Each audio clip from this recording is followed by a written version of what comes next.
নতুন দলে যোগ দিচ্ছেন তৃণমূলের বিদ্রোহী সাংসদরা। ত্রিপুরার এনসিপিআই এর সঙ্গে জুটতে চলেছে তৃণমূলের বিদ্রোহী ব্লক। সরাসরি আমাদের প্রতিনিধি শিবাশিস মৌলিক আমাদের সঙ্গে রয়েছেন। শিবাশিস, কি খবর?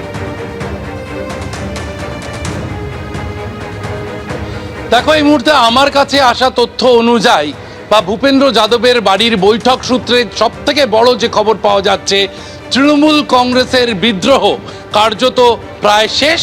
কারণ তৃণমূল কংগ্রেসের যে বিদ্রোহী সাংসদরা তারা তৃণমূল কংগ্রেস ছাড়তে চলেছেন। তৃণমূল কংগ্রেসের হাত ছেড়ে, অভিষেক বন্দ্যোপাধ্যায়ের হাত ছেড়ে কাকলি ঘোষ দস্তিদার, শতাব্দী রায়, মালা রায়, সুদীপ বন্দ্যোপাধ্যায়দের এই যে বিদ্রোহী ব্লক, তৃণমূল কংগ্রেস থেকে নিজেদের নাম সরিয়ে তারা nationalist citizens party of India, ত্রিপুরায় রেজিস্টার্ড একটি দলের সাথে তারা যোগ দিচ্ছেন এবং এনসিপিআই এর অংশ হিসেবেই তারা নিজেদের পরিচয় বা সংসদীয় পরিচয় তারা পেশ করতে চাইছেন। এমনটাই কিন্তু চিঠি লেখা হয়েছে ভূপেন্দ্র যাদবের বাড়ি থেকে, যে চিঠি নিয়ে স্পিকারের বাড়িতে গিয়েছেন বিদ্রোহী ব্লকের সাংসদরা।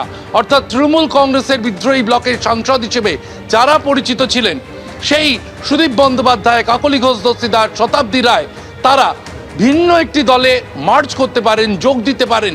যে সম্ভাবনা তৈরি হয়েছিল সেই সম্ভাবনাই কিন্তু স্পষ্ট হতে চলেছে। ত্রিপুরার একটি দল, nationalist citizens party of India, NCPI নেতৃত্বের সাথে ইতিমধ্যেই বৈঠক থেকে কথা বলা হয়েছে। এনডিএর সঙ্গে তাদের বন্ধুত্বপূর্ণ সম্পর্ক। তারা 2023 সাল থেকে ভোটের রাজনীতিতে পথ চলা শুরু করেছেন এবং সেই ন্যাশনালিস্ট সিটিজেন্স পার্টি অফ ইন্ডিয়ায় যোগ দিতে চলেছেন তৃণমূল কংগ্রেসের 20 জন লোকসভার বিদ্রোহী সাংসদ।